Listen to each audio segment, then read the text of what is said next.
আচ্ছা, শুরু করছি। প্রথমে আমি বলেছিলাম এক্সেলের পরিচিতি সম্পর্কে। শোনা যাচ্ছে তো আমার কথা? ক্লিয়ার? হ্যাঁ স্যার, শোনা যাচ্ছে। আরেকবার বলুন। আমি যেটাগুলো হোয়াটসঅ্যাপে পাঠাবেন একটু, আমি আসলে এক্সেল খুলে আছে, আমি আপনার সাথে প্র্যাকটিস লাগবে, আপনি বলবেন আমি পাঠিয়ে দেবো, ঠিক আছে? আমি কিছুই করিনি, একদম প্রথম এই যে এক্সেলটা আমি এই দিলাম কেটে, এখন থেকে শুরু করব। এর আগে কিছুই বলিনি, গল্প করছিলাম আমরা একটু, ঠিক আছে? প্রথম দিন তো একটু গল্প সল্প নিলাম, কাজে ঢুকতে হবে তো। আচ্ছা, প্রথমে আমি এক্সেলটা স্টার্টে গেলাম, স্টার্ট থেকে লিখবো এক্সেল, এটা আমরা সবাই জানি। এক্সেলে ক্লিক করলাম, করার পর আমরা এই যে ব্ল্যাঙ্ক ওয়ার্কবুক আছে এখানে ক্লিক করলাম, ম্যাক্সিমাইজ করলাম। এই হচ্ছে এক্সেলের শিট, মানে এটা হচ্ছে বুক 1, ঠিক আছে? এবার এখানকার গুলো এই কি কি আছে সেইগুলো সম্পর্কে আমরা একটু পরিচিতি হব। আচ্ছা, এই এক্সেল ওপেন করার একটা পদ্ধতি বললাম যে সার্চ করে, আর একটা রানে গিয়ে ওপেন করা যায়, ঠিক আছে? অনেক পদ্ধতি আছে, আমি দুটো দেখাচ্ছি। রান মানে কি, কিবোর্ড থেকে উইন্ডোজ কি আছে না, কিবোর্ডে যে উইন্ডোজ কি, উইন্ডোজ কির সাথে আর প্রেস করব। উইন্ডোজ কি চেনেন তো কিবোর্ডে? এই যে এই কিটা, এটার সাথে আর প্রেস করছি, আর তাহলে একটা উইন্ডো আসবে। আসার পরে ওখানে আমরা লিখে দেবো এক্সেল। এক্সেল লিখে যেই ওকে করলাম, এক্সেলটা ওপেন হয়ে গেল। আচ্ছা, এই গেল। এখানে যখন আমরা টোটালি এক্সেলটা খুললাম, এটা আসলে খুললাম একটা ওয়ার্ক বুক। এই যে বুক লেখা আছে না, বুক 1, এটা হচ্ছে একটা ওয়ার্ক বুক। ওয়ার্কবুকটার মধ্যে আমরা এই যে ঘর দেখতে পাচ্ছি, এইগুলোকে বলে সেল। এই যে এক একটা এর নাম হচ্ছে সেল। এই সেলটা তৈরি হচ্ছে কিভাবে, এদিক থেকে একটা কলাম নিচ্ছে, আবার এদিক থেকে একটা রো নিচ্ছে, যেখানে মিলছে সেটা হচ্ছে একটা সেল। তো এখানে যত সেল আছে প্রত্যেকটা সেল কোনো না কোনো কলাম আর রো এর সংযোগস্থল। এবার রো আর কলাম কোনটা? কলাম হচ্ছে এই যে এ বি সি ডি, এইভাবে যত আছে সব হচ্ছে কলাম। আর রো হচ্ছে এই যে 1 2 3 4 এভাবে যেগুলো আছে এগুলো হচ্ছে রো। যদি মনে না থাকে যে রো কোনটা কলাম কোনটা, তাহলে ওই যে ঘর তৈরি করে না, কলাম তোলে না, ঘর করার সময় কলাম করে, তো মনে রাখবেন যে কলাম তুলে ঘর করে, মানে এই লম্বালম্বি যেটা হবে সেটা হচ্ছে কলাম। মানে আমারও মনে থাকে না বলে আমি এভাবে মনে রাখি, আপনাদেরও বলে দিলাম, আপনারা এভাবে মনে রাখবেন যদি অসুবিধা হয়। যাদের অসুবিধা হয় না কোনো সমস্যা নেই। তাহলে এই হচ্ছে কলাম, আর এই হচ্ছে রো, আর প্রত্যেকটা ঘর হচ্ছে এক একটা সেল। এইটুকু ক্লিয়ার? কারো সমস্যা নেই?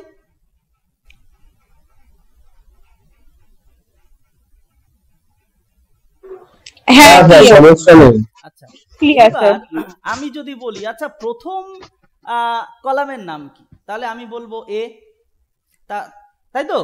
প্রথম কলামের নাম হচ্ছে এ। আচ্ছা, এইরকম ভাবে শেষ কলামের কি নাম হবে? এক্সএফডি আপনি জানেন, বললেন এক্সএফডি, খুব ভালো। এবার এইভাবে আমাদের তো যাওয়া সম্ভব না, ওই এক্সএফডিতে যাওয়া সম্ভব না। তখন আমরা কাজ করব, কিবোর্ড থেকে কন্ট্রোল আর রাইট অ্যারো প্রেস করব, ঠিক আছে? কন্ট্রোল আর রাইট অ্যারো প্রেস করব। রাইট অ্যারো মানে ওই যে তীর চিহ্ন থাকে না, উপরে নিচে ডান দিকে বাঁ দিকে। কন্ট্রোলের সাথে আমি যদি রাইট অ্যারো প্রেস করি, আমাকে ওই একদম শেষ কলামে নিয়ে চলে যাবে, যেটা হচ্ছে এক্সএফডি। তাহলে একইভাবে আমি যদি প্রথমে যেতে চাই তাহলে কি করে যাব? আমি যদি ডান দিকের অ্যারো দিয়ে ডান দিকে যাই, তাহলে প্রথমের অ্যারো মানে বাঁ দিকের অ্যারো প্রেস করব, একদম বাঁ দিকের কলামে চলে আসবে। তাহলে বলুন তো শেষ রোতে কি করে যাব? কন্ট্রোল ডাউন এর, কন্ট্রোল আর রাইট এর না, রাইট কেন হবে? রাইট তো হচ্ছে ডান দিকে যাচ্ছি, ডাউন এর, আমি একদম শেষে কন্ট্রোল আর ডাউন অ্যারো করব, কন্ট্রোল ডাউন অ্যারো করব একদম শেষের। দেখুন শেষের কলামের এই রো এর নাম্বারটা কত দেখুন, 10,48,576, মানে কত, বুঝতে পারছেন? মানে কত রাখা যাবে এখানে, ভাবা যায়? মানে কতগুলো ঘর আছে ভাবুন। আমি যদি ভাবি এখান থেকে এইটুকু আমি যে সিলেক্ট করেছি, আমি কটা ঘর সিলেক্ট করেছি, এদিক থেকে 1 2 3 4 আর এদিক থেকে 2, মানে 4 দুগুণি 8খানা সেল সিলেক্ট করেছি, তাই তো? তাহলে আমাকে যদি জিজ্ঞাসা করা হয় আচ্ছা টোটাল একটা শিটে কতগুলো সেল আছে, কি করে বের করব? এমনি আমাদের বুদ্ধিতে কি বলে, কি করে বের করব? আমরা একটা জানলাম যতগুলো কলাম আছে আর ততগুলো রো আছে ওটা ইনটু করে দিন। এবার কলাম আছে কটা আমি কি করে জানবো? কলাম আছে আমি বলে দিচ্ছি, বের করার নিয়ম পরে শিখিয়ে দেবো। কলাম, আচ্ছা যিনি বললেন যে এক্সএফডি হচ্ছে লাস্ট কলাম, তাকে জিজ্ঞাসা করছি আমাদের কলাম কটা আছে? 16,384। 16,384। তার সঙ্গে আমি গুণ করে দেব, কত ছিল? 10,48,576। তাহলে এইটার সাথে আমি যদি গুণ করে দিই এইটা, তাহলে আমাদের বেরিয়ে যাবে যে এত, মানে 17,17,98,000, এই এত এত আর কি, মানে প্রচুর এত সেল আছে। এত সেল নিয়ে আমরা, মানে আমাদের লাগবেই না কোনো কাজে, যদিও শুধু জানলাম যে একটা শিট কতটা বড়, মানে আমাদের পৃথিবীতে যত মানুষ আছে তাদের প্রত্যেকের নাম লিখবো, এরকম আর একটা পৃথিবীর নামও ধরে যাবে, তারপরেও জায়গা থাকবে আর কি। পশু পাখির নামও লিখে দেবো যদি কারোর বাড়িতে পোষা পাখিটাকে থাকে, তারপরেও জায়গা থাকবে। বা শুধু তাই নয়, এই যে আমি বললাম বুক 1 এর মধ্যে এখানে শিট 1 আছে, আমি চাইলে এখানে আর একটা শিট বানিয়ে নিলাম, মানে শিট 1-এ, মানে 1 এর এত সেল নিয়ে মাথা খারাপ হয়ে যাচ্ছে। তারপর আবার শিট 2, যদি আমাদের এত সেল নিয়ে কাজ করতে হবে না, যতটা আমাদের দরকার ততটা করব, বাকিটা পড়ে থাকবে, কোনো সমস্যা নেই। আচ্ছা, তাহলে কলাম, সেল, রো এইগুলো নিয়ে কোনো সমস্যা নেই আশা করি। বলবেন এটুকুর মধ্যে এক ধাপে ধাপে এগোবো। আচ্ছা, আমরা ওয়ার্ক বুকটা বুঝলাম, ওয়ার্কশিটটাও বুঝলাম। ওয়ার্কশিট হচ্ছে এই যে শিট 1 2 3 যত বানাবো এইভাবে, ঠিক আছে, এইভাবে শিট। আর এই যে টোটাল শিট মিলে যেটা আছে সেটা হচ্ছে আমাদের এক্সেলের ওয়ার্ক বুক। ক্লিয়ার এইটুকু? এই যে এক্সেলের ওয়ার্ক বুক, এরকম কটা শিট তৈরি করা যায়? অগুন্তি। আগে যেমন ছিল 256 না কটা বানানো যেত, এখন আপনি যত খুশি বানাতে পারেন। আচ্ছা, এইবার আমরা চলে যাব, আমাদের ছিল তারপরে এক্সেলের একটু রিবন ট্যাব গ্রুপ সম্পর্কে একটু জানবো। রিবন হচ্ছে এই যে ফাইল, হোম, ইনসার্ট দেখতে পাচ্ছি, এগুলো আসলে এক একটা ট্যাব। এবার এই ট্যাবে ক্লিক করলে যেটা খুলছে সেটা হচ্ছে ওর রিবন, মানে আমি বলতে পারি এটা হচ্ছে হোম রিবন। এই যে হোম রিবন, ইনসার্ট এই রিবন, মানে ইনসার্ট ট্যাবে ক্লিক করলে যেটা খুলছে সেটা হচ্ছে আমরা রিবন বলবো। Insert ribbon, draw ribbon, page layout ribbon. Okay, ribbon গেল। এবার হচ্ছে গ্রুপটা কি? গ্রুপ হচ্ছে, দেখুন আমি হোম ট্যাবে ক্লিক করলাম বা হোম রিবনে আসলাম, আসার পরে এই যে একটা দাগ আছে না, একটা দাগ, আবার একটা দাগ, এই যে দাগের মিডিলের যেগুলো আছে এটাকে একটা গ্রুপ করে তার নাম দেওয়া হয়েছে ফন্ট। এই যে ফন্ট হয়েছে না, এটা হচ্ছে ফন্ট গ্রুপ। মানে আমাকে যদি কেউ বলে যে শর্ট অ্যান্ড ফিল্টার ক্লিক করো, স্যার ইনসার্টে পড়লে আমার ড্র ইয়েটা আসছে না। বুঝলাম না, ইনসার্টে গেলাম, স্যার ইনসার্টে পর আপনার এখানে গেলাম, ড্র দেখাচ্ছে, ওই ড্রটা আসছে না। ইনসার্টের পিছনে আসছে। এক্সেল ভার্সনের উপরে ডিপেন্ড করছে, ওটা পরে কথা বলছি আপনার সাথে। মানে আপনার হয়তো 2007 বা এরকম 13 এরকম কিছু, না আমার 2019, তাহলে আমারটা 21, হয়তো তার জন্য এটা এসছে। বা যদি অ্যাড করা যায় আমি আপনাকে, আপনি অ্যাড করে নেবেন, আমি দেখে বলে দেবো, আপনি একটু জানাবেন আমাকে ক্লাসের শেষে, বা আমি দরকার যদি পারি দিয়ে দেবো, ইনস্টল করে নেবেন। এটা অ্যাক্টিভেট করব কি করে একুশটা? এই সব 2 নম্বরই কথা বলা যাবে না এখানে, আপনাকে টাকা দিয়ে কিনতে হবে, আর না হলে পাইরেসি করতে হবে, কিছু করার নেই। দাদা ক্লাস শেষে প্রশ্ন করি আমরা। হ্যাঁ হ্যাঁ একদম, প্রশ্ন সেশনটা শেষে রাখেন। হ্যাঁ, আপনি কারো প্রশ্ন নিয়েন না, মিউট করে আপনি ক্লাসটা করেন দাদা। আচ্ছা, এবার এই যে হোম গেলাম, হোমের আমি বললাম এই একটা দাগ, এই একটা দাগের মিডিলের এটা হচ্ছে একটা গ্রুপ যার নাম হচ্ছে ফন্ট গ্রুপ। এরকম ভাবে অনেকগুলো গ্রুপ এখানে আছে, যেমন এই ক্লিপবোর্ড একটা গ্রুপ, এই ফন্ট গ্রুপ, অ্যালাইনমেন্ট গ্রুপ। আমাদের গ্রুপের সুবিধা কি? আমি যদি কোনো একটা অপশনের কথা বলি যে ফিল অপশনে ক্লিক করতে হবে, তা আমি যদি বলি এটা আপনাকে খুঁজতে, মনে করুন আপনি জানেন না, তাহলে আমি যদি বলে দিই এই ফিল্ডটা আছে এডিটিং গ্রুপের মধ্যে, তাহলে নিশ্চয়ই আমি এখানে খুঁজবো না, এই যে ক্লিপবোর্ড এখানে খুঁজবো না, এটা খুঁজবো না, আমি দেখবো এডিটিং বলেছে, তাহলে আমার গ্রুপটা আমি খেয়াল করবো এডিটিং। এইবার আমি এই জায়গাটুকুর মধ্যে খুঁজলেই তো আমার সমস্যা মিটে যায়। আমি ফিল বলেছি, তার মানে এই হচ্ছে ফিল। এই হচ্ছে গ্রুপের হচ্ছে একটা সুবিধা। ওকে, আচ্ছা, এটা গেল আমাদের রিবন। আমি বলেছি রিবন ট্যাব গ্রুপ সম্পর্কে বললাম। সেল রো কলামও জানিয়েছি। অটোফিল ফিচারটা কি? অটোফিল এক্সেলের একদম শুরুর ক্লাস। অটোফিল হচ্ছে এই যে প্রত্যেকটা সেল না, এই প্রত্যেকটা সেল কিন্তু এক একটা ক্যালকুলেটরের মতো, ঠিক আছে? এটা দেখাবো, তার আগে আমি একটু ফিল করে নিই। মনে করুন এখানে আমি লিখলাম জানুয়ারি, লিখে আমি একটা এন্টার করলাম, বা এখানে থাকা অবস্থায় এটা দেখতে পাচ্ছেন কি জানি না, একটু বড় করছি, এই যে বড় প্লাসটা ওই কর্নারে যেখানে একটা ডট মতো আছে না, ওখানে নিয়ে গেলে দেখুন একটা প্লাস চিহ্ন আসছে না, দেখুন, মানে কালো কালারের সরু প্লাস, এই যে আসছে। ওই প্লাসটা ধরে, মানে চেপে ধরে, যখন নিচের দিকে মাউসের লেফট বাটনটা চেপে ধরে ড্র্যাগ করব, তখন কিন্তু অন্যান্য মাসের নামগুলো চলে আসবে। এটা হচ্ছে অটো ফিল, ঠিক আছে? আর যেটা ধরে আমি করলাম ওটাকে বলে ফিল হ্যান্ডেল। আর একবার দেখাচ্ছি, আমি হয়তো এখানে লিখলাম জানুয়ারি শর্ট ফর্ম, জান লিখলাম, লিখে আমি ওই ছোট্ট ওই প্লাসটা ধরে নিচের দিকে টানলাম, তখন কিন্তু ওই শর্ট ফর্মে আসলো। এবার এটা এমনি এমনি আসছে না, এটা আমাদের সেট করা আছে তাই আসছে। এবার আমরা চাইলে আমাদের মতো করেও সেট করব, সেটা আস্তে আস্তে শিখবো। এইটুকু নিয়ে সমস্যা নেই তো কারোর? না স্যার। আচ্ছা, এবার আমি আসলাম, আমি সানডে মানডে লিখতে পারি, আমি সান লিখেও করতে পারি, আমি সানডে লিখেও করতে পারি। আমি এখানে ক্লিক করলাম, ওই ফিল হ্যান্ডেল ধরে নিচের দিকে টানবো, এখানে ক্লিক করে আবার ওই নিচের দিকে টানবো, তা এটাও ওইভাবে চলে আসলো। আচ্ছা, এবার আমি যদি এরকম লিখি, জানুয়ারি লিখলাম, লিখে দেখুন আমি আবার ফিল হ্যান্ডেল ধরে টানছি, কিন্তু সবই জানুয়ারি আসলো, কিন্তু আগের বার কিন্তু সব জানুয়ারি আসেনি।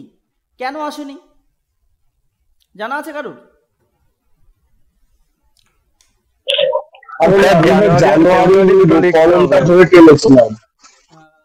আর এবার জানুয়ারি লিস্ট থেকে টেনেছি, ওর জন্য সব কটা জানুয়ারি। না না না, আমি ওই একই সেম পদ্ধতি টেনেছি, শুধু আমি কিবোর্ড থেকে কন্ট্রোল প্রেস করেছি, এইটুকুই শুধু, আর কিছু না। সেম কাজই করেছি আমি, ঠিক আছে? এই দেখুন এখানে ক্লিক করলাম, আমি ওই সেই ডটে গেলাম, ফিল হ্যান্ডেল ধরে চাপলাম, কিন্তু আমি কিবোর্ড থেকে কন্ট্রোলটা প্রেস করে টেনেছি, তাই সেম আসবে। ওকে, আচ্ছা, এবার আমি একইভাবে যদি এরকম করি, 1 লিখে আমি টানি, তাহলে কি 2 আসবে? আসেনি, তাহলে 2 আসবে কি করে? 1 2 আমি কি কন্ট্রোল প্রেস করে করলে আসবে। 1 লিখবো, 2 লিখবো, ঠিক আছে? আমি দুটোকে সিলেক্ট করব, এভাবে আমি করতে পারি, ঠিক আছে? আমি আবার যদি কন্ট্রোল প্রেস করে করি, আমি সেভাবেও করতে পারবো, মানে এটা হচ্ছে উল্টো কেস। আগের বার যেমন হয়েছিল, জানুয়ারি লিখলাম, যেটা আসার কথা সেক্ষেত্রে কন্ট্রোল চাপলে তার উল্টো আসবে। আর এদিকে এমনি নর্মাল অবস্থায় 1 চাপলে কিন্তু, মানে ফিল হ্যান্ডেল দিয়ে যদি টানি, সব 1 আসার কথা, 1 এসছে। এই অবস্থায় ওই স্যার বললেন যে আমি যদি কন্ট্রোল প্রেস করে টানি, তাহলে কিন্তু উল্টোটা আসবে। ক্লিয়ার এইটুকু? বলুন বলুন, অসুবিধা হলে কি বলুন, অসুবিধা নেই কোনো। হ্যাঁ স্যার। হ্যাঁ, এবার মনে করুন আমার লাগবে একটা সিরিজ তৈরি করব, আমি মনে করুন 1 লাগবে, 1 এর পরে আমি লাগবে 3, তারপরে আমার লাগবে, মানে একটা গ্যাপ দিয়ে দিয়ে আসবে, তাহলে আমি প্রথমে 1 লিখবো, সেই গ্যাপটা বাদ দিয়ে সংখ্যাটা লিখবো, এবার দুটো একসাথে সিলেক্ট করব, করে ওই ফিল হ্যান্ডেল ধরে টানবো, তাহলেও কিন্তু ও কিন্তু গ্যাপ দিয়ে দিয়েই আসবে। এক্সেলের মজাই তো এখানে, মানে এত সুবিধা করে দেয় কাজ এই। ওকে, তাহলে এটা আমরা মোটামুটি বুঝলাম। এইবার আমরা করব সেল অ্যাড্রেস। সেল অ্যাড্রেসটা কি? আচ্ছা, এই সেলটার কি নাম? এই সেলটার নামটা কি? এই সেলটার নাম হচ্ছে B2। ওকে, এই সেলটার নাম হচ্ছে, এদিক থেকে হচ্ছে B আর এদিক থেকে 2, তার নাম হচ্ছে B2। এই B2 নামটা যে জায়গাটাতে দেখাবে তার নাম হচ্ছে এই যে নেম বক্স ওই কোনায়, ওর নাম হচ্ছে নেম বক্স। আমি যেখানেই ক্লিক করব না কেন ওই নামটা কোথাও না কোথাও তো দেখাচ্ছে, সেই যে জায়গায় দেখাবে তার নাম হচ্ছে নেম বক্স। এই নেম বক্সের একটা সুবিধা কি, আমার যদি কোনো অ্যাড্রেসে যেতে হয়, ধরুন আমি যাব AK47 আছে তো, আছে মনে হয়, AK দিলাম, এন্টার করলাম, যেটা দেব লিখে এন্টার করলে আমাকে ঠিক সেই ঘরটাতে নিয়ে যাবে। এটাই হচ্ছে নেম বক্সের একটা সুবিধা। ঠিক আছে, এই যে AK47 বন্দুক, এখানে চলে গেলাম। আচ্ছা গেল, তাহলে আমরা নেম বক্সটা বুঝলাম। আচ্ছা আমি যেটা বোঝাচ্ছিলাম সেটা হচ্ছে এই যে অ্যাড্রেস, সেল অ্যাড্রেস, এটা হচ্ছে তার অ্যাড্রেস। এবার এই সেল যে অ্যাড্রেস বা রেফারেন্স বলতে পারি, এটা আবার হচ্ছে 3 প্রকারের। ঠিক আছে, এই সেল অ্যাড্রেস আবার হচ্ছে 3 প্রকারের। একটা হচ্ছে মিক্সড সেল রেফারেন্স, একটা হচ্ছে absolute cell reference, ABSOLUT absolute cell reference, আর একটা হচ্ছে আরেকটা কি ছিল, fixed cell reference, FIXED fixed cell reference. ঠিক আছে, দাদা ওটা রিলেটিভ সেল ফিক্সড মানেই হচ্ছে অ্যাবসলিউট, এটা হচ্ছে রিলেটিভ হবে, রিলেটিভ। ঠিক আছে, আচ্ছা এই ফিক্সড মানে আপনি অ্যাবসলিউটটাকেও ফিক্সড বলতে পারেন, কোনো অসুবিধা নেই। এইটা হচ্ছে 3 প্রকার সেল রেফারেন্স। এবার এইটা এক্সেলে ভীষণ কাজের।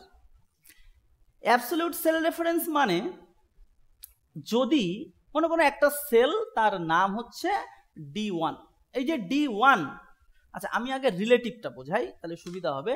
এই যে D1, এই D1টা হচ্ছে একটা রিলেটিভ সেল রেফারেন্স, এটা দিলাম। এবার এটা বোঝার জন্য, মানে পার্থক্যটা কি বোঝার জন্য আমি D1টা লিখে রাখলাম। এইবার আসছি অ্যাবসলিউট সেল রেফারেন্স। যখন আমি D1ই দেব কিন্তু তার আগে আমি একটু ডলার চিহ্ন দেব, মানে $D$1, মানে ডিটা কি কলাম, কলামের আগে আমি একটা ডলার দিয়েছি, ওয়ানটা কি, ওয়ানটা হচ্ছে একটা রো, রোয়ের আগেও আমি একটা ডলার দিয়েছি। এই যে দুটোর আগেই যখন ডলার দেব সেটা হবে কিন্তু অ্যাবসলিউট সেল রেফারেন্স। কি কাজে লাগবে সেটা পরে আসছি, এটা গেল। এইবার মিক্স সেল রেফারেন্স তাহলে কি, কোনোটার আগে দিলাম কোনোটার আগে দিলাম না, সেটা হয়ে যাবে মিক্সড সেল রেফারেন্স। এই যে D1টা দিলাম, D1টা বর্তমান কি অবস্থায় আছে, কোন রেফারেন্স, রিলেটিভ আছে।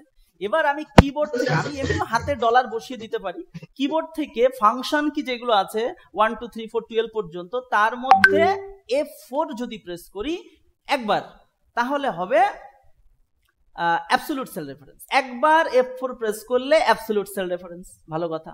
আরেকবার যখন প্রেস করব আরেকবার, মানে ওই অবস্থায় আমি আরেকবার প্রেস করছি, যেই করব এটা মিক্স সেল রেফারেন্স হয়ে গেল। কি হলো এখানে, এখানে কে লক হলো বলুন তো, কে লক হয়েছে আর কে হয়নি?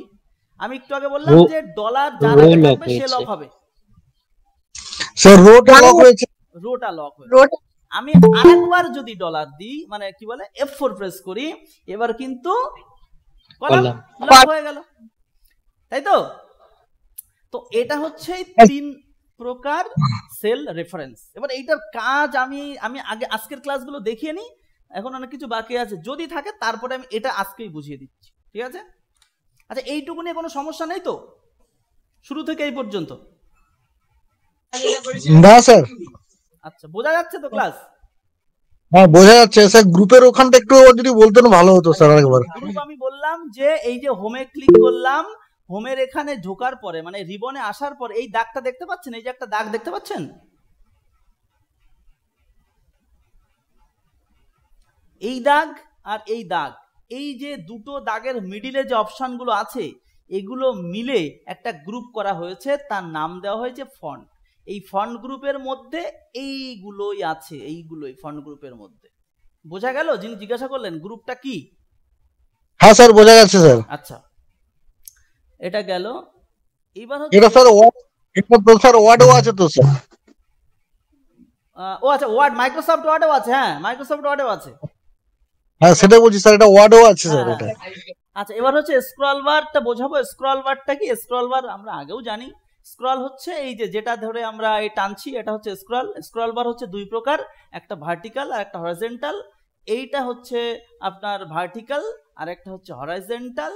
এটার কাজ আর বললাম না, জানেন তো, যখন কোনো কিছু দেখতে না পাই আমরা এটা দিয়ে সরাই অথবা আমাদের মাউস দিয়ে স্ক্রল করি, আর যদি মাউসের স্ক্রল খারাপ হয়ে যায় তাহলে ওটা ধরে টানাটানি করি, তাই তো? স্ট্যাটাস বার কোনটা? একদম নিচে আমরা যেটা দেখতে পাচ্ছি, এই যে রেডি বলে লেখা রয়েছে সোজা ডান দিকে যতটা আছে, এটা হচ্ছে আমাদের স্ট্যাটাস বার। এখানকার কিছু ভিউ আছে এক্সেলের, এই ভিউগুলো সম্পর্কে আমরা জানবো আস্তে আস্তে, ঠিক আছে? একদম ডান দিকে জুম স্লাইডার আছে, এই পেজটাকে আমরা এটা দিয়েও যেমন জুম করতে পারি, জুম স্লাইডার দিয়ে প্লাস করলে জুম বাড়বে, এটা দিয়ে জুম কমবে। তাছাড়া আমরা কিবোর্ড থেকে কন্ট্রোল চেপে, কিবোর্ডের কন্ট্রোল আর মাউসের যে স্ক্রল এটা যদি ঘুরাই, ঠিক আছে, দুদিকে একটা কমবে একটা হচ্ছে বাড়বে, এই যে বাড়ছে আর একটা হচ্ছে কমছে। এটা আমি কিতে করলাম? কিবোর্ডের কন্ট্রোল আর মাউসটার চাকাটা ঘোরালাম, ঠিক আছে? তাছাড়া এখান থেকে তো আমরা জানি, এখান থেকে আমরা পারবো, তাই তো? এটা তো আর বলতে হবে না, এটা তো আমরা পারবোই, করেই এসছি, ওয়ার্ডে করেছি। আচ্ছা, এবার আমরা চলে যাচ্ছি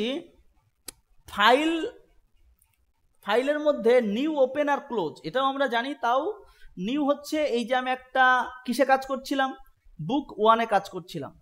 আমি মনে করলাম যে না, আমার এবার বুক 1টা চাই না, আমি অন্য একটা বুক চাই যেটা বুক 2 হবে। তখন আমি ফাইলে যাব, গিয়ে নিউ করব, বলছে আমি একটা ব্ল্যাঙ্ক ওয়ার্কবুক নেব কিনা, আমি হ্যাঁ নেব, এখানে ক্লিক করব, নতুন একটা ওয়ার্কবুক আসবে একদম ফ্রেশ, যেটা হচ্ছে এই লেখা রয়েছে বুক 2। ওপেন আর ক্লোজ কি? ওপেন হচ্ছে যদি, আচ্ছা, ওপেন করার আগে আমি একটু সেভ করে নিই, ঠিক আছে? সেভ করার জন্য আমি কি করব, কিছুটা লিখি, আমি এটা র্যান্ড দিয়ে এটা কিছু লিখে দিই, র্যান্ড বিটুইন 100। আমাকে বলা হলো এইটাকে সেভ করতে, এটাকে সেভ করতে বললো ডেস্কটপের উপরে। কি করব আমরা? ফাইলে যাব, যাওয়ার পরে এই সেভ আর সেভ অ্যাজ, আচ্ছা সেভ আর সেভ অ্যাজ এর মধ্যে তফাৎ আছে কিন্তু, এটা বলতে হবে না স্যার, জানা আছে স্যার, একটু বলুন। ভালো তো স্যার, বলছি, অসুবিধা নেই। মনে করুন এই যে ফাইলটা, মানে এই যে ওয়ার্কবুকটা আমি কি আগে সেভ করেছি? না, করিনি। না স্যার। এই অবস্থায় আমার কাছে সেভ আর সেভ অ্যাজ একই কাজ, ওকে? এই অবস্থায় সেভ করার অর্থও যা, এই অবস্থায় সেভ অ্যাজ করার অর্থও তাই। আমি যে কোনো একটা করি, প্রথম অবস্থায় সেভে ক্লিক করলাম বা সেভ অ্যাজ যে কোনো একটা করলাম, করার পর আমি বললাম আমি কোথায় সেভ করব, তার জন্য ব্রাউজে গেলাম, গিয়ে আমি বললাম আমি এটাকে ডেস্কটপে সেভ করব। এই নেভিগেশন প্যান থেকে আমি আমার লোকেশনটা বলে দেবো যে আমি ডেস্কটপে ক্লিক করব। এখানে ক্লিক করার পর অবশ্যই এই জায়গাটা একটু খেয়াল করবেন যে এখানে এসেছে কিনা।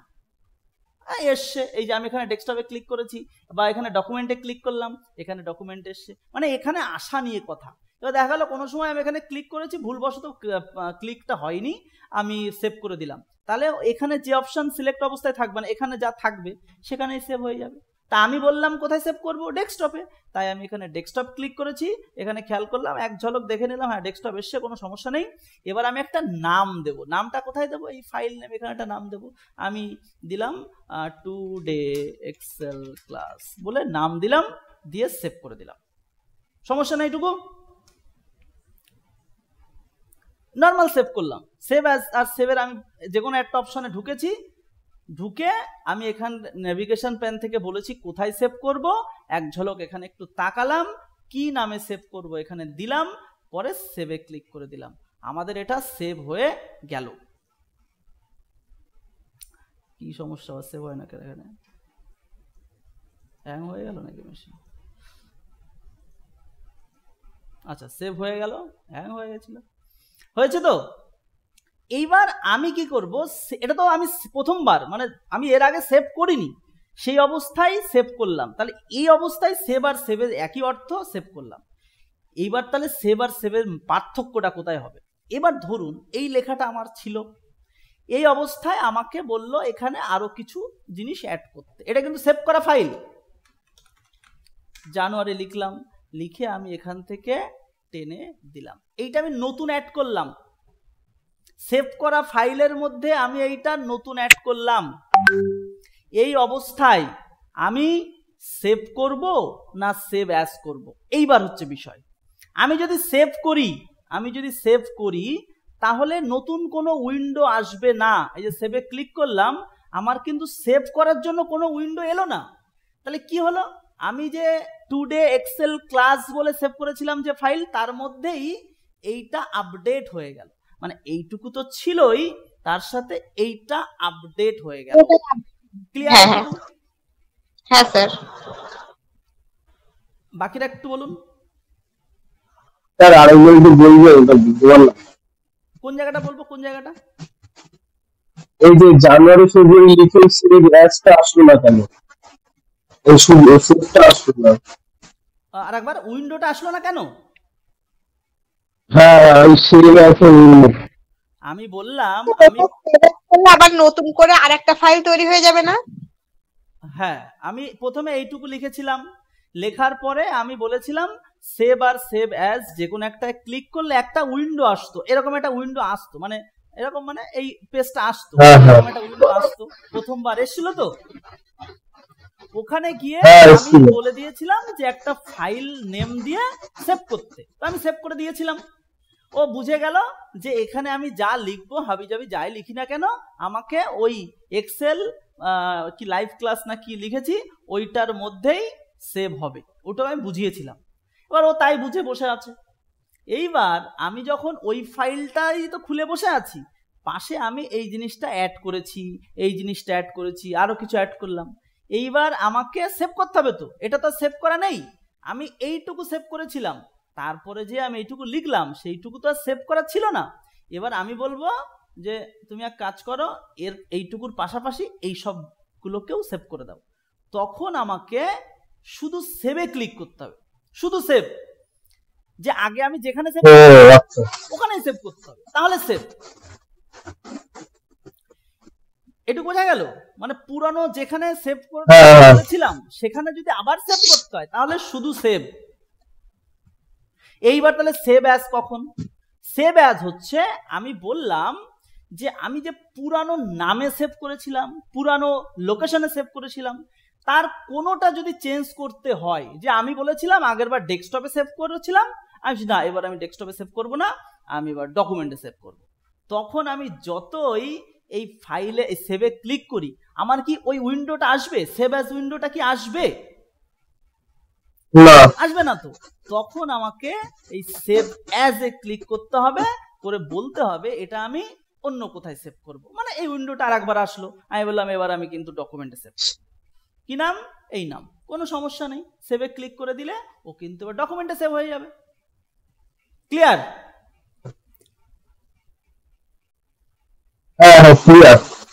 আচ্ছা, এইবার আমি কি করলাম, আমি এইটাকে বন্ধ করে দিলাম।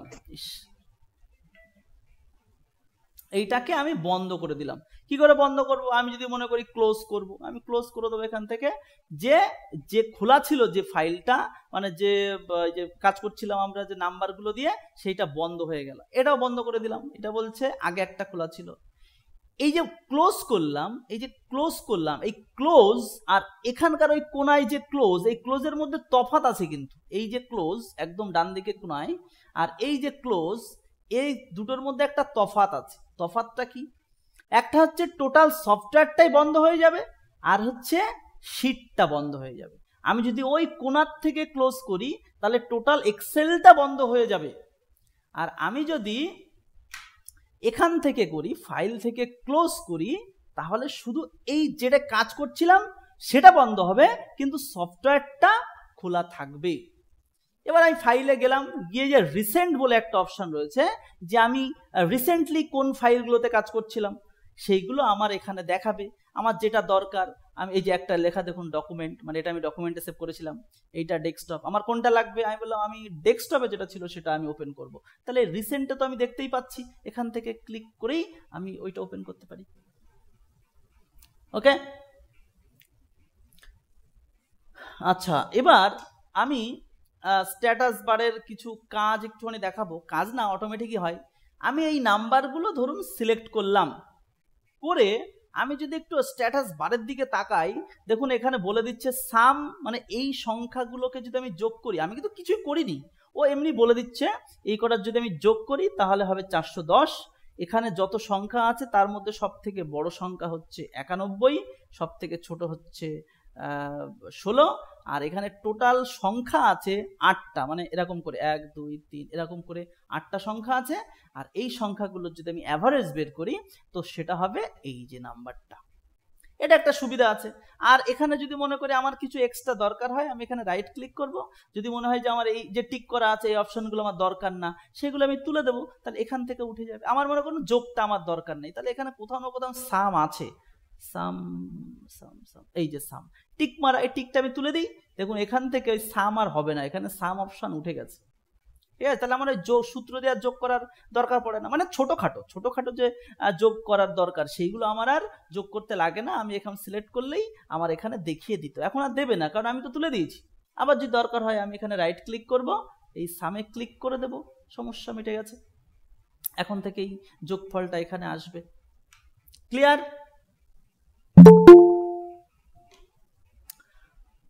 একটু হ্যাঁ না বললে ভালো লাগে, এত ক্লিয়ার। আচ্ছা, এবার হচ্ছে আমরা কুইক অ্যাক্সেস টুলবারটা একটু বলবো। কুইক অ্যাক্সেস টুলবার হচ্ছে, মনে করুন ওয়ার্ডেও ছিল এটা, আমার যে সমস্ত অপশানের কাজ বেশি লাগে সেই অপশানগুলো আমরা এই যে দেখছেন না এখানে সেভ, প্রিন্ট, আনডু, রিডু আছে, এইটাকে বলে কুইক অ্যাক্সেস টুলবার। আমার যদি মনে হয় আমার এখানে কোনো অপশানটা লাগবে না, তো আমি এই যে সেভে টিক মারা আছে, আমি যা তোর লাগবে না টিক তুলে দেবো, এখান থেকে সেভ চলে যাবে। ঠিক আছে, আমার যদি মনে হয় যে না আমার সেভ লাগবে, আমি সেভে ক্লিক করব। আমার যদি মনে হয় এই অপশানটা আমার লাগবে, এই পার্সেন্টেজ অপশানটা আমার এখানে লাগবে, আমি এক কাজ করতে পারি, আমি এই পার্সেন্টেজের উপরে রাইট ক্লিক করব, করে add to quick access toolbar, এইটাতে ক্লিক করলেও কিন্তু এই দেখো এখানে অ্যাড হয়ে যাচ্ছে। মানে এটা কথার কথা, আমার যেটা দরকার আমরা তার উপরে রাইট ক্লিক করেও আমি add to quick access toolbar করলেই আমার কিন্তু এখানে অ্যাড হয়ে যাবে। এবার দেখা গেল আমি অন্য কোনো পদ্ধতিতে করব, সেটাও হবে। আমি এই জায়গাটাতে ক্লিক করব, যে ড্রপ ডাউন অ্যারো আছে, এখানে ক্লিক করলাম, করার পরে দেখুন এখানে মোর কমান্ড অপশন আছে, মানে এখানে আমার যদি খুঁজে না পাই, এখানেও যদি খুঁজে না পাই, তখন আমি মোর কমান্ড অপশানে যাব, গিয়ে আমার যে অপশানগুলো দরকার হবে আমি এখান থেকে খুঁজবো। আমি যদি খুঁজে না পাই, আরও একটুখানি অপশান আছে, এখানে পপুলার যেগুলো সেইগুলো দিয়েছে, আমি না এখানে যা আছে এক্সেলে সব দেখাও আমাকে। আমি বললাম তাহলে অল কমান্ডে ক্লিক করে দিলাম, এখানে যা আছে 14 গোষ্ঠী সব দেখাই দিল। আমার মেশিন হ্যাং করে যাচ্ছে মনে হচ্ছে। এবার আমার এই অ্যাড অ্যাসিস্ট্যান্ট বা যে কোনো একটা আমার দরকার, ফিল্টার দরকার, রিমুভ ফিল্টার আমার, বা অ্যাড রিমুভ এটা লাগবে, এটা ক্লিক করব, ক্লিক করে এই পাশের অ্যাডে ক্লিক করব। এই হচ্ছে আমার কুইক অ্যাক্সেস লিস্ট, মানে এই জায়গাটাতে যেগুলো ছিল এখানে আমাকে শো করছে। আমি এইটাকেও আমি এই লিস্টে দিয়ে দেবো, তো এখানে অ্যাড করে দিলাম, এই যে এখানে চলে আসলো। আমি না লাগবে না, তাহলে আমি রিমুভ করে দেবো। আমি ধরুন এই পার্সেন্টেজটাকে রিমুভ করে দিলাম, এইটাকে অ্যাড করে দিলাম, ওকে ওকে হয়ে গেল, এইটা এখানে চলে আসলো, কত সুন্দর। তো এটা হচ্ছে কুইক অ্যাক্সেস টুলবার। আচ্ছা, এবার হচ্ছে ফন্ট গ্রুপ। আর আচ্ছা, গ্রুপটা আমি আমার কিছু ফাংশন করাও ভাবছিলাম, তো এই 15 দাগ আর 16 দাগটা আমি একটু পরের দিন করাই, বা আগে ফাংশন করিয়ে যদি দেখি সময় থাকছে তাহলে আমি করাচ্ছি, ঠিক আছে? না, ফাংশন করানোর দরকার নেই, আজকে বেসিক আলোচনা করা হবে। ফাংশন একদম সহজ, মানে ফাংশন না করলে ঠিক এক্সেল শিখছে মনে হয় না, ওই জন্য একটুখানি ফাংশন করাতে চাচ্ছিলাম। একদম সহজ, করাবো না?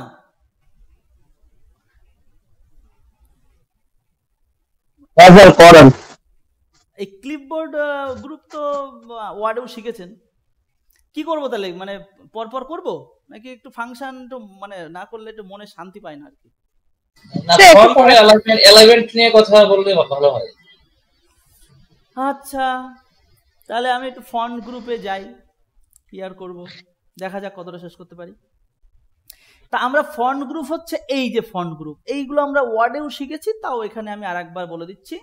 প্রথম অপশন আমি কোথা থেকে শুরু করব, ধরুন বোল্ড থেকে শুরু করি। এখানে কিছু একটা লিখলাম, লিখে এই ঘরে ক্লিক করলাম, বোল্ডে ক্লিক করলে বোল্ড হবে, ইটালিকে ক্লিক করলে ইটালিক বেঁকে যাবে, আন্ডারলাইন হবে, এটুকু তো আমরা জানি, শর্টকাটও জানি। আর শর্টকাট যদি লাগে আমি পরে পাঠিয়ে দেবো, মানে control B, control I, control U, এগুলো তো কমন, আর বলছি না। এবার এই যে বর্ডার, এই যে আমরা যখন কিছু লিখি, আমি লিখলাম name, address, salary, SLARY, salary লিখলাম, লিখে আমি বললাম এটা একটা হেডিং দিলাম, দিয়ে আমি এটা বর্ডার দেবো। তো আমি সিলেক্ট করলাম, করে এখানে গিয়ে আমি বলবো অল বর্ডার, চারিদিক দিয়ে বর্ডার হয়ে গেল, কত সুন্দর। এটা হচ্ছে বর্ডার। ওয়ার্ডেও ছিল এটা, টেবিলের বর্ডার দিতে হতো আমাদের, সেম একদম, এর কোনো পার্থক্য নেই, এক। এবার আমি ভাবছি আচ্ছা এটা যেহেতু হেডিং, তাহলে এটাকে একটু বোল্ড করি। আমি সিলেক্ট করব, একটু বোল্ড করব, আর একটুখানি কালার করব, একটু ব্যাকগ্রাউন্ড কালার, মানে পেছনের ফিল কালার দিয়ে দেবো একটুখানি। তো এখানে যাব, এখানে গিয়ে আমার যে কালার পছন্দ হবে আমি সেরকম একটা কালার দিয়ে দিলাম, হয়ে গেল। তাহলে এটা হয়ে গেল আমাদের, তাই না? ফিল কালারটা হয়ে গেল। আমি ভাবছি এটা কাজ করি, ফিল কালারটা আমি সবুজ করে দিই, আর হচ্ছে এই লেখার কালারটাকে আমি সাদা করে দিই। এই যে কত সুন্দর লাগছে। তাহলে এটা আমরা শিখে গেলাম। বোল্ড মানে মোটা মোটা হয়, ঠিক আছে। ইটালিক মানে একটু পেকে যায়। আন্ডারলাইন নিচ দিয়ে দাগ হয়। এই পাশে আরো অপশন আছে, এখান থেকে দেখে নেবেন, এগুলো সহজ। ডবল আন্ডারলাইন মানে একটা আন্ডারলাইন না হয়ে দুটো আন্ডারলাইন হবে, মানে এই আর কি। কই গেল, এই যে ডবল আন্ডারলাইন, আবার এক জায়গা থেকে তুলেও দিলাম, আর এটা গেল। এই কটা কি তাহলে? এইটা একদম সহজ সেই ওয়ার্ডের জিনিস। আমার এই লেখার স্টাইলটা ঠিক আমার পছন্দ হচ্ছে না, আমি তখন কি করব, আমি বললাম যে তাহলে লেখার স্টাইলটাকে আমি এরকম করে দিই, অ্যালজেরিয়ান করে দিই, যা ইচ্ছা। এটা হচ্ছে লেখার স্টাইল, কেমন হবে, ফন্টের স্টাইল আর কি। আচ্ছা, এখানে আমি কি করলাম, কাজটা ভচাম করে একটুখানি করে দিলাম। এই যে আমি অ্যাড্রেসটা লিখেছি, কিন্তু এই অ্যাড্রেসটা এই ঘর থেকে ওই ঘরের মধ্যে ঢুকে গেছে। তার জন্য আমি কি করব, এই যে ERF, এই দাগটা নিয়েই তো সমস্যাটা আমার পাকাচ্ছে। এই দাগটা, আমি ওই দাগটার উপরে যাব, একদম সোজা ওই দাগের উপরে যাব। যখন এই চিহ্নটা আসবে, এরকম আসলে কিন্তু হবে না, হ্যাঁ, প্রত্যেকটা চিহ্নর আলাদা আলাদা মানে। এরকম চিহ্নর মানে হচ্ছে সিলেক্ট, এই যে সিলেক্ট, পুরো কলাম সিলেক্ট হয়ে গেল এটার মানে। আর আমি যদি এইরকম চিহ্ন আসে, এটা হচ্ছে, এটা রিসাইজ হবে, মানে এটা একটু বড় ছোট করা যাবে। আমি এটাকে ধরে এরকম করে চেপে ধরবো, হ্যাঁ, মাউসের লেফট বাটনটাকে চেপে ধরবো, চেপে ধরে সরাবো, যতটা দরকার সরিয়ে দেবো। আর একটা বুদ্ধি আছে কি, আর একটা বুদ্ধি হচ্ছে, আমি এখানে গিয়ে ডাবল ক্লিক করব। ডাবল ক্লিক করলে কি হবে, ওর ঠিক যতটা জায়গা ওর জন্য দরকার ততটাই দেবে, বেশি দেবে না, কমও দেবো না। ক্লিয়ার এটুকু এই কেসটা? হ্যাঁ স্যার। আচ্ছা, আবার আমি যদি ভাবতাম যে আমার এই ঘরটা নিয়েও ঝামেলা হচ্ছে, এই ঘরটা নিয়েও ঝামেলা হচ্ছে, এই ঘরটা নিয়েও ঝামেলা হচ্ছে, তাহলে আমি এক কাজ করতে পারি, একটা এখানে ডাবল ক্লিক, এখানে ডাবল ক্লিক, এখানে ডাবল ক্লিক, এটাও করতে পারি। আর একটা কাজ করতে পারি, ওই যে বললাম না সিলেক্ট, আমি এখানে যাব, তিনটেকে একসাথে সিলেক্ট করব। করার পরে এই যেগুলো নিয়ে সমস্যা হচ্ছে, যে দাগগুলো, তার মধ্যে যে কোনো একটার উপরে ডবল ক্লিক করব, তাহলে প্রত্যেকটা ঠিক হয়ে যাবে। মানে যার যতটা জায়গা দরকার তাকে ততটা জায়গায় দিয়ে দেবো। এমনি জায়গার দাম বেড়ে গেছে, বেশি জায়গা দেওয়া যাবে না। এইটুকু ক্লিয়ার তাহলে? এইবার লেখার, আমার একটু মনে হচ্ছে লেখার সাইজটা একটু ছোট হলে ভালো হতো। আমি তখন একবার সিলেক্ট করলাম, এখান থেকে আমার মনে হচ্ছে এইরকম একটা মাপ দেবো, বা যদি মনে হয় বড়, যেমন দরকার সেরকম একটা মাপ দিলাম, 10 দিয়ে দিলাম, কত ছিল জানি না, 9 দিয়ে দিই, এই হয়ে গেল। এটা এখান থেকে বড় করা যায়, এই যে এখান থেকে আমি বড় করলাম, এই যে এখান থেকে ছোট করলাম, কোনো সমস্যা নেই। আচ্ছা, এইটা আর এইটার মধ্যে কি কোনো তফাৎ আছে? এই যে এখানেও দেওয়া, এখানেও দেওয়া, এর মধ্যে কি কোনো তফাৎ আছে? এই দুটো দেওয়ার কি দরকার ছিল? এখান থেকে দিলেই তো সমস্যা মিটে যায়। আবার দুটো এক্সট্রা বাড়াবাড়ি, এমনি অপশন মনে রাখতে পারি না, তারপর আবার এক্সট্রা বাড়িয়ে দিয়েছে। কোনো কাজ আছে? হ্যাঁ, আলাদা কাজ আছে। হ্যাঁ স্যার, কাজ আছে। বলো কি কাজ?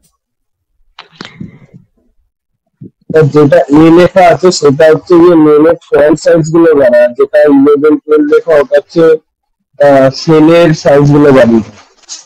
না না, এটা স্যার যেটাতে লেখা আছে ওটা একটা নির্দিষ্ট মান অনুযায়ী বাড়ছে, সেটাকে আমরা চেঞ্জ করতে পারবো না, কিন্তু যেটাতে এমনি সংখ্যা লেখা আছে সেটাতে আমরা যে কোনো মানে চেঞ্জ করে লিখতে পারবো। কাছাকাছি ঠিকই আছে। আচ্ছা, আমি একটুখানি দেখাই। আচ্ছা, এইটাকে লিখলাম এ, এটাকে লিখলাম বি, এটাকে লিখলাম সি।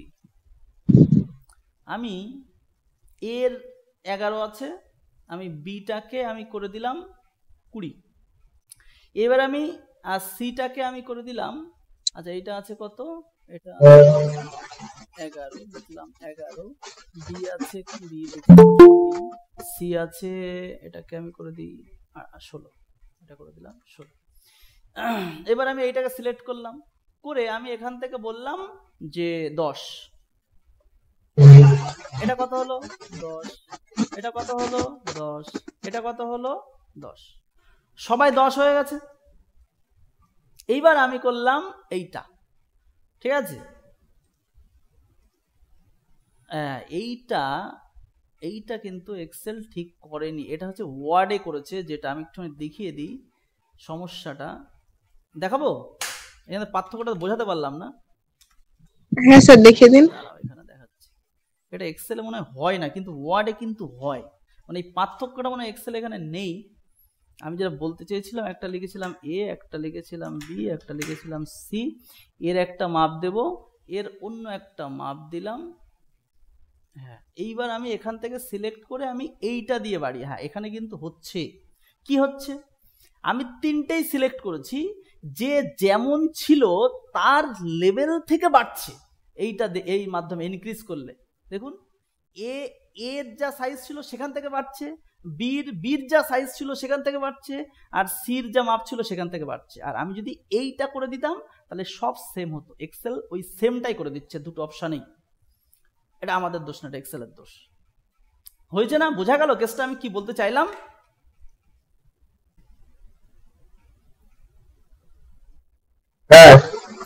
বোঝা গেছে না? এ কিন্তু নিজের জায়গায় যা থাকছে, মানে 10 যে ছিল সে 10-এর থেকে বাড়ছে, আর যে 5 ছিল সে 5-এর থেকে বাড়ছে।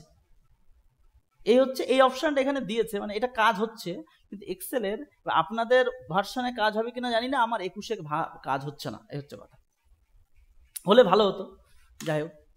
আচ্ছা এটা গেল, এইটা মোটামুটি আমরা ক্লিয়ার করলাম, ফন্ট গ্রুপটা ক্লিয়ার করলাম। আচ্ছা আর কি ছিল, ক্লিপবোর্ড গ্রুপটা একটু দেখাবো। ক্লিপবোর্ড গ্রুপ হচ্ছে এই কটা অপশান দেখাবো, এর মধ্যে আরো অপশান আছে, সেটা আমি পরে সিলেবাসে আছে। এই 4টে অপশান আমি একটুখানি দেখাবো। কি অপশান, এই নামটা আমি চাইছি আমার আর একটা শিট আছে সেখানেও আমার লাগবে, ঠিক আছে, এই নামটা আমি এখানে চাই, এই নাম, তাহলে আমি নামে ক্লিক করব, কপিতে ক্লিক করব, এখানে এসে পেস্ট, তাহলে ওই নামটা এখানে চলে আসলো। কিন্তু আমি ভাবছি আমার নামটা লাগবেই না এখানে, তাহলে আমি এখানে যাব, কাট করে এখানে এসে পেস্ট, মানে কপি করে যদি পেস্ট করি তাহলে দু জায়গাতেই থাকছে, আর আমি যদি কাট করে পেস্ট করি তাহলে এখান থেকে কেটে এখানে চলে আসে। বোঝা গেল, কাট করেও পেস্ট করতে হবে, কপি করেও কিন্তু পেস্ট করতে হবে। ক্লিয়ার এইটুকু?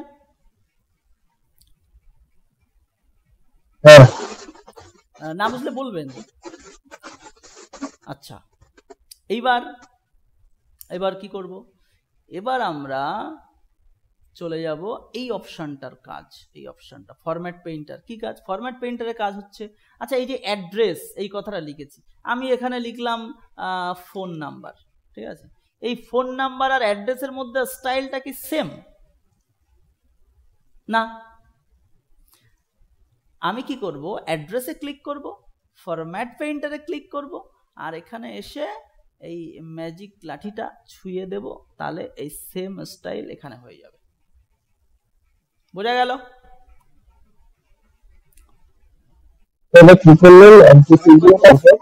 আমার মনে করুন এই অ্যাড্রেসের যা স্টাইল আমার ফোনেও আমার এরকমই চাই, আমি তখন কি করব, এই অ্যাড্রেস থেকে যে স্টাইলটা নেব তাই অ্যাড্রেসে ক্লিক করব। এবার নেব কি দিয়ে, এইটা দিয়ে নেব, এবার কার উপরে নেব, এইটার উপরে ক্লিক করব, হয়ে গেল। ক্লিয়ার? আচ্ছা এইবার আমি ফাংশনে যেতে পারি তো, এইটুকুই ছিল কিন্তু। আচ্ছা এইবার ফাংশনে একদম সহজ কিছু ফাংশন দেখাবো। প্রথমে এখানে আছে আমার সাম বলে একটা ফাংশন, সাম ফাংশন, সাম মানে যোগ, সাম করব। সাম আছে, ম্যাক্স আছে, মিন আছে, অ্যাভারেজ আছে, AVERAG অ্যাভারেজ আছে,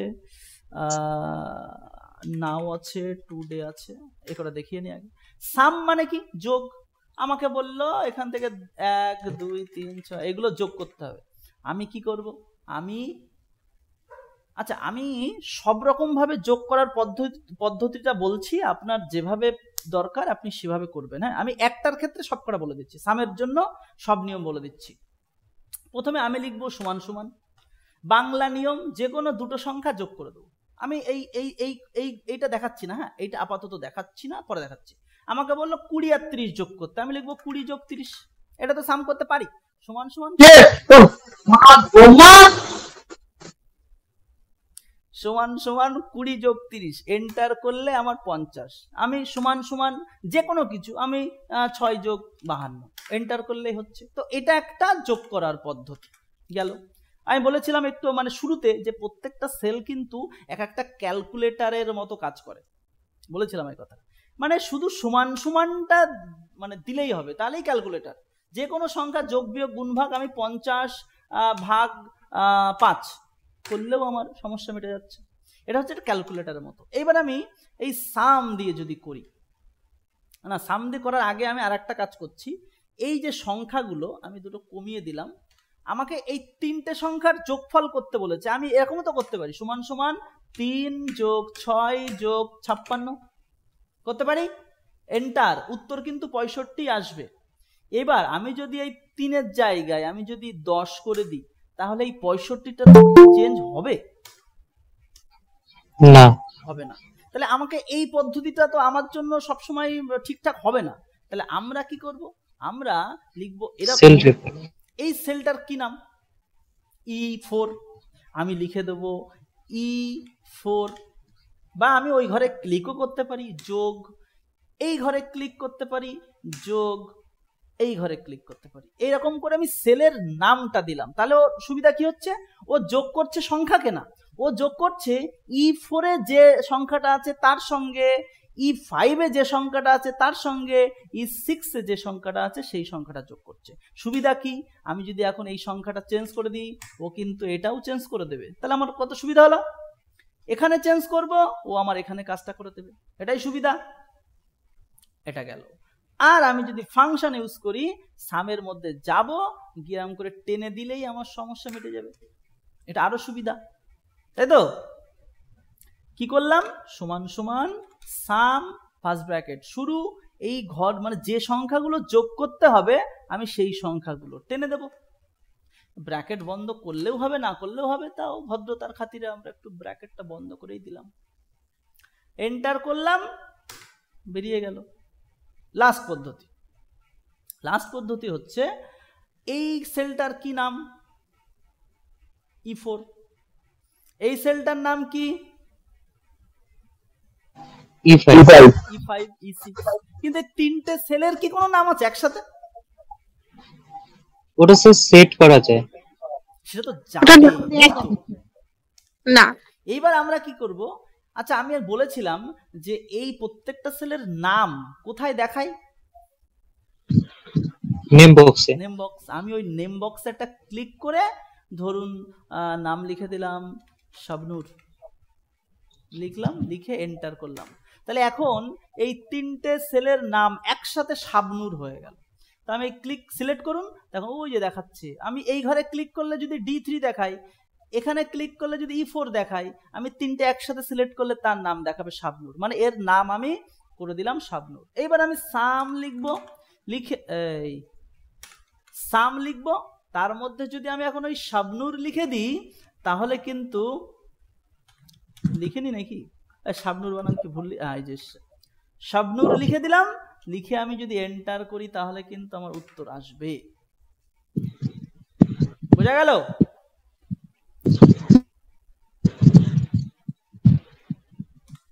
বোঝা কি গেল? হ্যাঁ স্যার। এবার আমি কিছু সংখ্যা দিলাম 20 থেকে 500 দিয়ে, আমি এন্টার করলাম, কিছু সংখ্যা এখানে আসলো। আমাকে যদি বলা হতো এই সবকটা সংখ্যা যোগ করতে, তাহলে আমি কি লিখতাম এখানে বলো?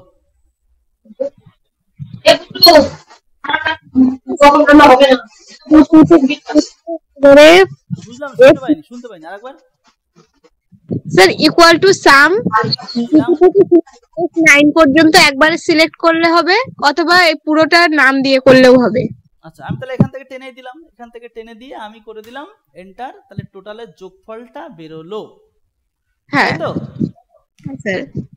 আচ্ছা এইবার আমি সামটা আমাদের কমপ্লিট, সামটা আমি কালার করে দিই এখান থেকে রেড কালার। ম্যাক্স মানে কি? ম্যাক্স মানে ম্যাক্সিমাম নাম্বার, মানে ম্যাক্সিমাম না মানে সব থেকে বড় নাম্বারটা বেরোবে। এখানে যত সংখ্যা আছে তার মধ্যে সব থেকে বড় নাম্বার কোনটা সেইটা আমি বের করব, লিখবো ম্যাক্স। সেম কিন্তু সাম যেভাবে ইউজ করব ম্যাক্সও সেইভাবে ইউজ করব। সামের সময় কি করেছিলাম, সাম দিয়ে টেনে দিয়েছিলাম, ম্যাক্সের সময় ম্যাক্স লিখে টেনে দেব, এন্টার, সব থেকে বড় সংখ্যা। আমার যদি মিন করি একই রকম, এখান থেকে সব থেকে ছোট সংখ্যা, তাই তো? আমি যদি অ্যাভারেজ করি তাহলে আমাকে এই সংখ্যাগুলোর গড় মান বের করে দেবে। ওকে, সমস্যা নেই না স্যার। বাকিরা? না স্যার। আচ্ছা আমরা নাও আর টুডে এই দুটো শিখি। এটা তো একদম সহজ। নাও হচ্ছে নাও লিখে ব্র্যাকেট শুরু আর শেষ, এইটুকু কাজ। এই নাও লিখলাম, কি হবে এখনকার, মানে এখনকার না, ঠিক কথাটা হবে আমার কম্পিউটারের যা ডেট আর কম্পিউটারের যা টাইম থাকবে সেটাই দেখাবে। ঠিকই তো আছে মনে হচ্ছে? হ্যাঁ হ্যাঁ, এই সময় আর এই যে যেটা দেখতে পাচ্ছেন এইরকম করেই দেখাবে। আর টুডে যদি আমি দিই TODAY তাহলে কি হবে, আজকের তারিখটা দেখাবে। ওখানে দুটোই দেখাবে আর এখানে শুধু তারিখটা দেখাবে। এটা হচ্ছে নাও আর টুডে। আর এবার যদি কম্পিউটারে যদি অন্য তারিখ সেট করা থাকে তাহলে কি অন্য তারিখ দেখাবে? দুটোতেই অন্য তারিখ দেখাবে। আচ্ছা, মানে দুটোতেই নাকি শুধু নাওতে দেখাবে? দুটোই না, তারিখটার কথা তো তারিখ যেখানে যেখানে দেখাবে সেখানে সেখানে ভুল তারিখে দেখাবে যদি ভুল থাকে। আচ্ছা, এবার হচ্ছে প্রোডাক্ট মানে কি, গুণ, মানে একই রকম পদ্ধতি। আমি যদি এই দুটো সংখ্যার গুণ করব তাহলে আমি সমান সমান প্রোডাক্ট লিখে দেব। প্রোডাক্ট লিখে আমার যা গুণ করার দরকার এই তিনটে সংখ্যার গুণ আমি লিখে করে দেবো। তাই তিনটে সংখ্যার গুণ যা হয় আমি জানি না, এত বড় হিসাব করতে হয় না। তো এই হচ্ছে গুণফল। ওকে, একদম সহজ প্রথম দিনের ক্লাস। আমি লিখলাম সমান সমান ইন্ট, ঠিক আছে, দিয়ে আমি বললাম এখানে আমি ধরুন একটা সংখ্যা দিলাম 2.5, ঠিক আছে, 2.5 একটা সংখ্যা লিখেছি। আমি লিখলাম ইন্ট এই নাম্বারটা, এখানে নাম্বার। আচ্ছা এই একটা বিষয় আমাকে খেয়াল রাখতে হবে, আমি বলবো আস্তে আস্তে। এই যে নিচে দেখছেন আমাদেরকে কত সুন্দর হেল্প করে দিচ্ছে, বলছে ইন্ট দেবে, দেওয়ার পর একটা নাম্বার দেবে। আমার শুধু নাম্বার 1 নাম্বার 2 কিন্তু বলেনি, ঠিক আছে। আমি একটু রিপিট করছি। আমি যখন সাম লিখেছিলাম না, সামের এখানে কিন্তু সাম নাম্বার 1 নাম্বার 2 এরকম নাম্বার 1 2 যদি থাকে আমাকে এরকম করে টেনে দিলে কাজ করে, ঠিক আছে। এরকম অনেকগুলো ঘরের আমি টেনে দিলে কাজ করে। কিন্তু যখন বলবে শুধু নাম্বার সিঙ্গেল, তাহলে কিন্তু একটা মানে একটা ঘরের নাম্বার দিতে হবে, একটা ঘরে ক্লিক করতে হবে। যেমন ইন্টে ক্লিক করলাম, শুধু নাম্বার চেয়েছে, তা আমি যদি এরকম করে টেনে দিই ওর মাথা খারাপ হয়ে যায়, বলছে আমি চেয়েছি একটা, তুমি আমাকে এতগুলো দিলে আমি কি করে। তখন মানে ওর তালে তালে তাল দেবো আমরা। এখানে ক্লিক করব, এন্টার করব, ও কি করবে, ও মানে কোনো দশমিক সংখ্যার পরের অংশটা বাদ দিয়ে ও বাদিকের অংশটা দেবে। ওকে, আরেকটা আছে, সেটা হচ্ছে আমাদের আরেকটা হচ্ছে কি যেন আমাদের আজকে শেখাবো, ABS। যদি কোথাও মাইনাস সংখ্যা থাকে, -8 আছে, আমি কি করব, ABS দিয়ে যদি এটা ক্লিক করি ও মাইনাস সংখ্যাটা দেখাবে না, শুধু এই সংখ্যাটা দেখাবে। ওকে, হ্যাঁ স্যার। আজকের ক্লাস এইটুকুই। কেমন লাগলো বুঝলেন বলবেন। হ্যাঁ বলছি যে যেমন ইন্টিজারটা দেখালেন 2.5, এরকম যদি মাল্টিপল সেল থাকে তাহলে ওখান থেকে আমরা কি করে ইন্টিজার ফাংশনটা, তো যদি ইন্টিজারে তো একটাই নাম্বার বলছে দিতে, ও বিষয়টা হচ্ছে এরকম, 2.5 আছে 3.6 আছে, এরকম যদি থাকে, তাই তো? তাহলে হ্যাঁ, যদি মাল্টিপল থাকে তখন আমি কি আর করব, এখানে আমি লিখবো ইন্ট, লিখে এই ঘরটায় ক্লিক করব, করে এন্টার করে দেব।